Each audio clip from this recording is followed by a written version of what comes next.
All right.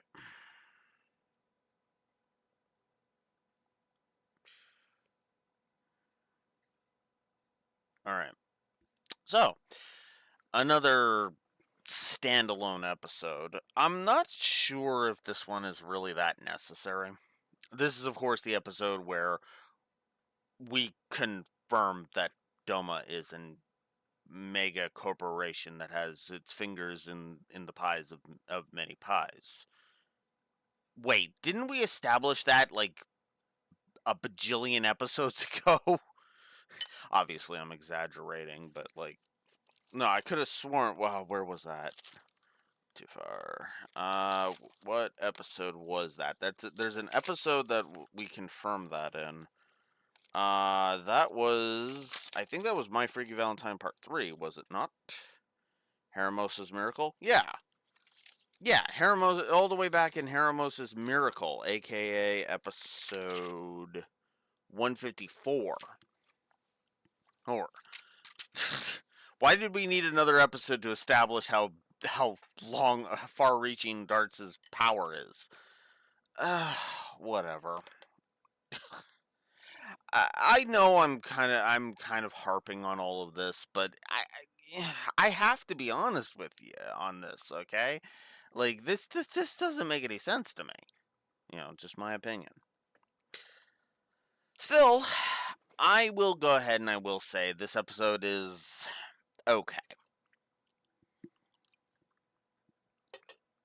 I don't care for it in either I don't care to watch it and I don't really care which version I watch. This is another neither, but yeah, no, I shrug. I shrug at this episode. This episode it was always the speed bump to getting to effectively the final stretch of the arc, right? Because if you think about it, because what's funny is that as I'm pretty sure I stated in at the end of Flight of Fear, my Flight of Fear video, which funny enough was only like an hour ago from my perspective, the the this is the last stand, and I checked. Yeah, I did say it because I checked, and yeah, this is the last standalone episode of the arc, and by extension, the season.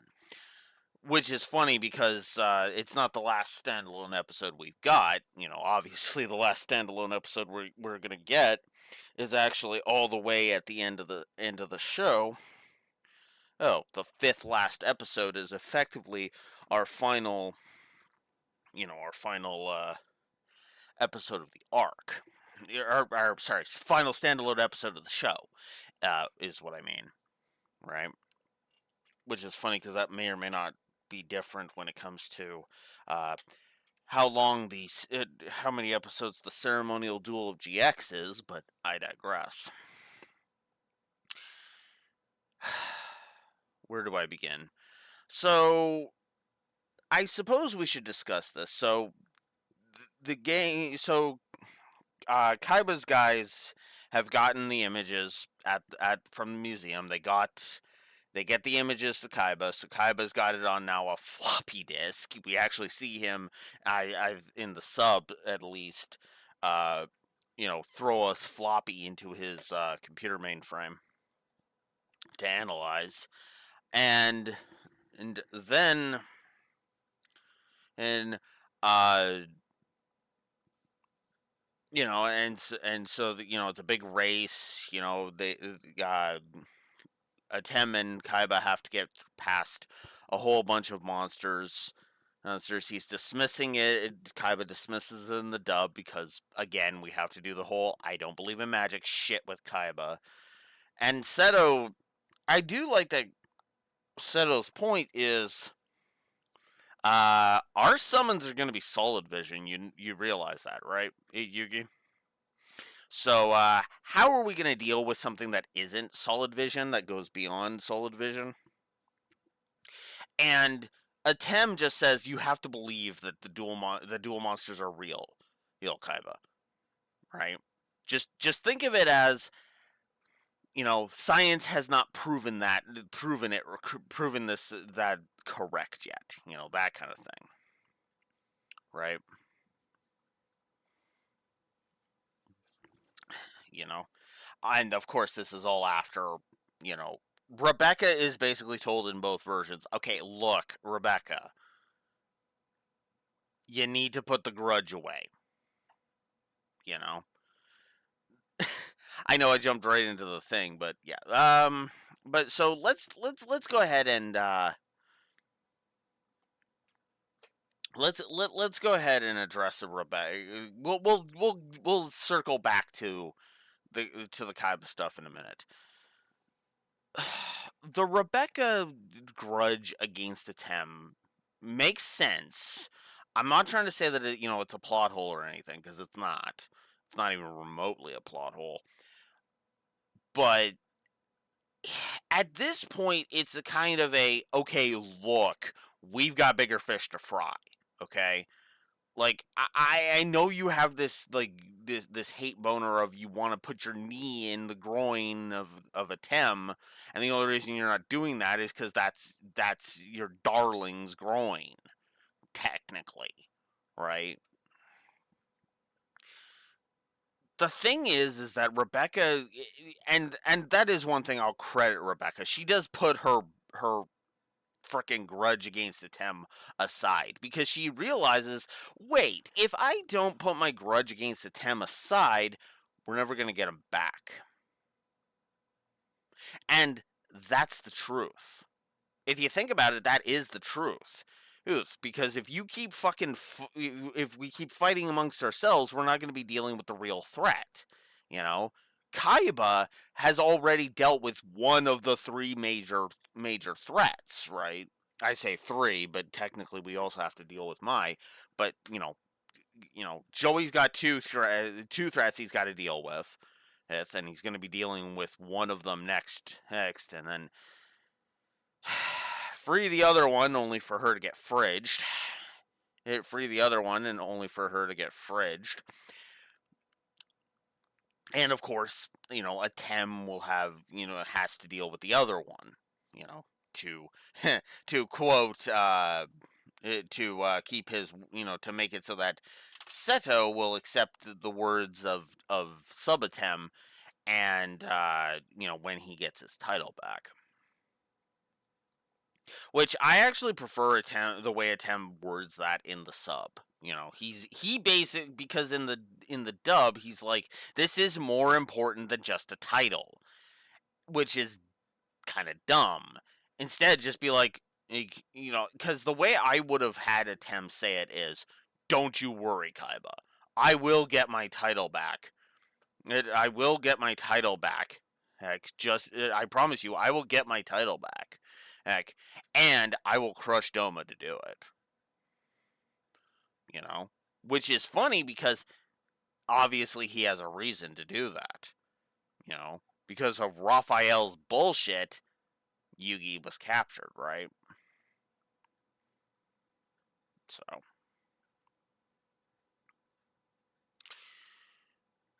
So then they decide that they need to go to Kaiba Corp's U.S. office, because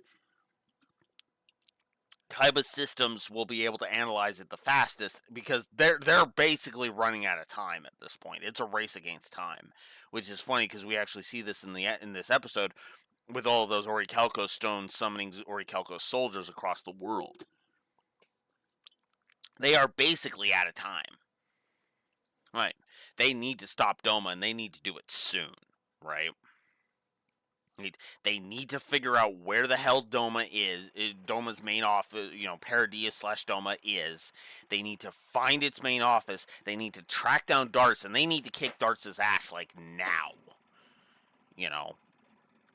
We can't go playing around anymore. We have to deal with it.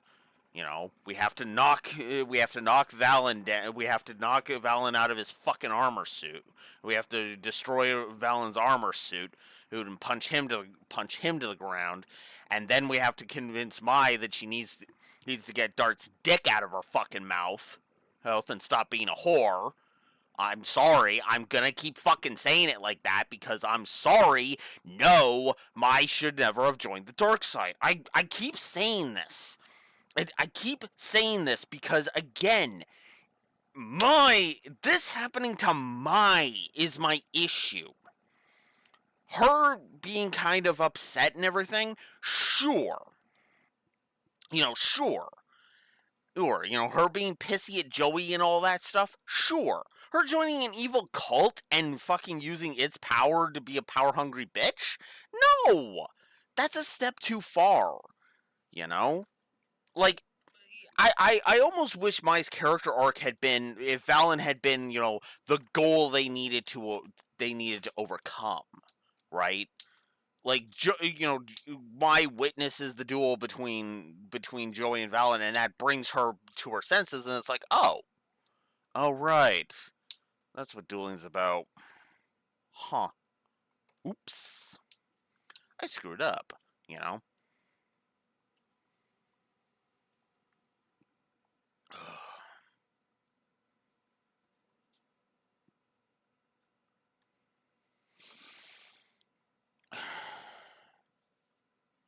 But yeah, so we got to deal with Valen, and then we got to deal with it. Then we got to deal with Raphael, and then we got to deal with Dartz, and then we can finally finish off the stupid evil god and just fucking topple it.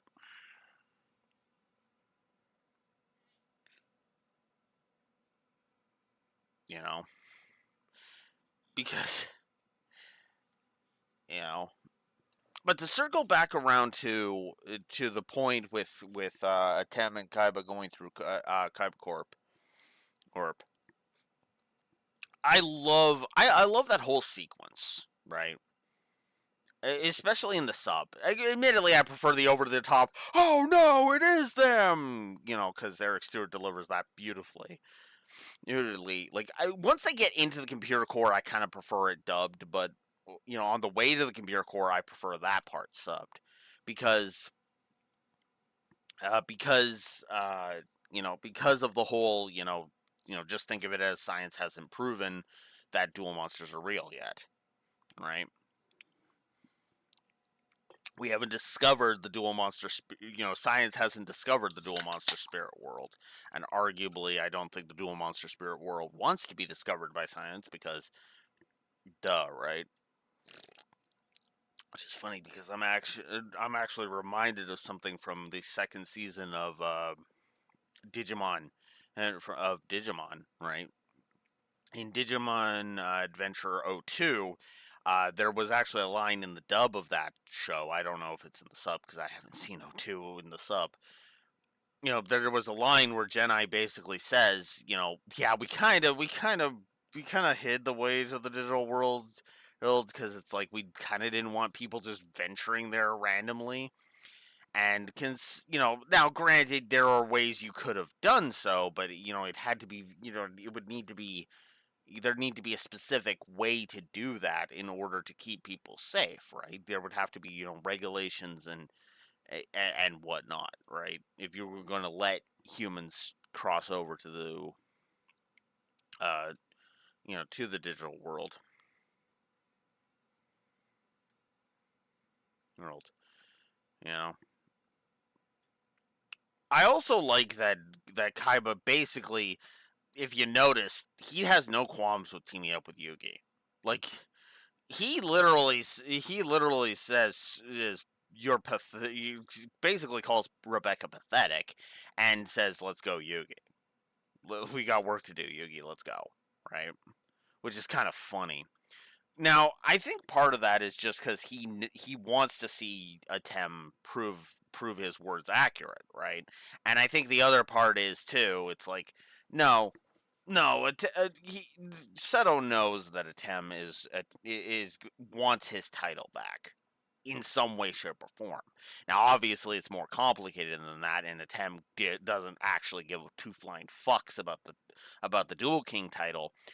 But defeating Doma will naturally get him the Dual King title back, so that's good enough for Seto, regardless, right?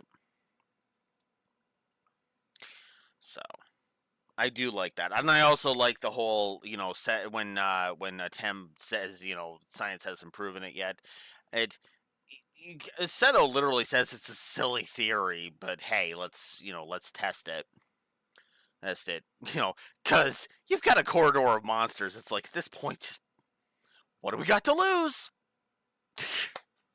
Tim literally says that in the dub. Like, what? We've got nothing to lose. It's like, Tim,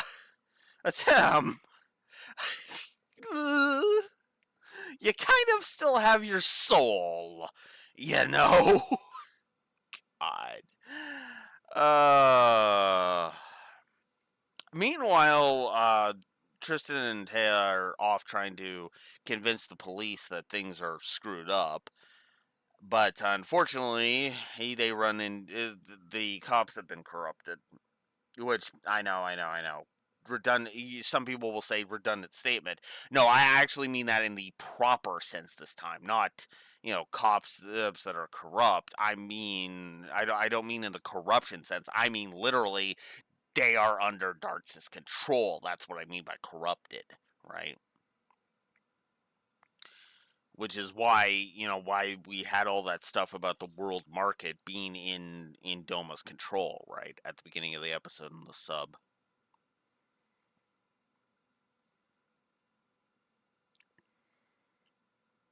Uh, so Yugi and Kaiba get to the computer core. They start analyzing the stuff. Oh, the professor, gives us that flowery prophecy line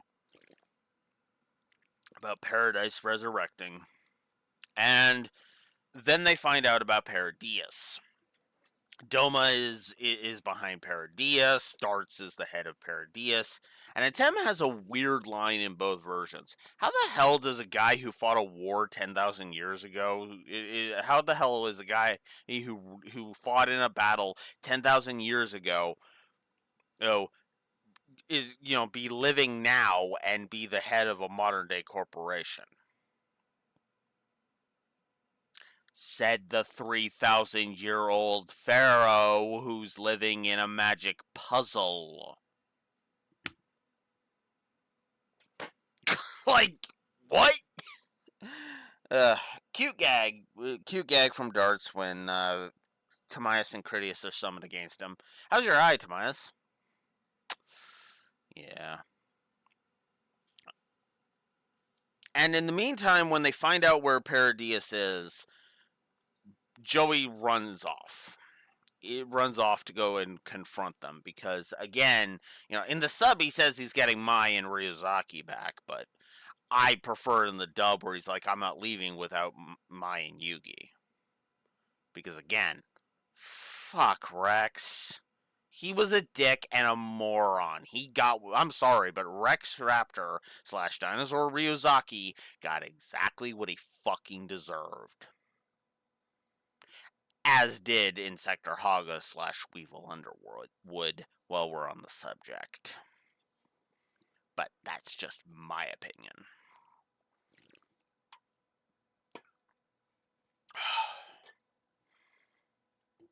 And yeah, that's it. Another short one this week. I could do Fighting for a Friend today, but yeah, I would rather watch some Bond movies today, so I'm gonna save that for next time. Anyways, I'm gonna chop this off, and yeah, that's it. That's Paradise Found. Next time we start our extravaganza of multi-parters, which I'm probably gonna do one per day, if I'm honest. Because I've got a 5-parter next, I've got a 3-parter after that, and then I've got a frickin' 6-parter after that. And then I close out with a 2-parter. Although, what's funny is I may actually start the KC Grand Prix the same day I finish the Doma arc. But yeah, no, I should also start compiling a list to kind of do a end of season wrap up. Admittedly, because I forgot to do that for season 3, but I am definitely going to compile some notes for for some stuff, and probably do some calculations too on point distribution to really get across the whole point, right? Because the way I calculated it before was kind of shit, you know. Anyways, I'm gonna go ahead and chop this off. I hope you've enjoyed my thoughts, such as they are. And if you're worried about the fact that this is a short one, oh, don't worry. I have a funny feeling I'll be talking about the next one for a lot longer. Because keep in mind, I have to talk about both Valen and Mai in the next episode. Until then, Blue Wolf Alex of the Lore Walkers signing out. Have a good one. Duel, stand by.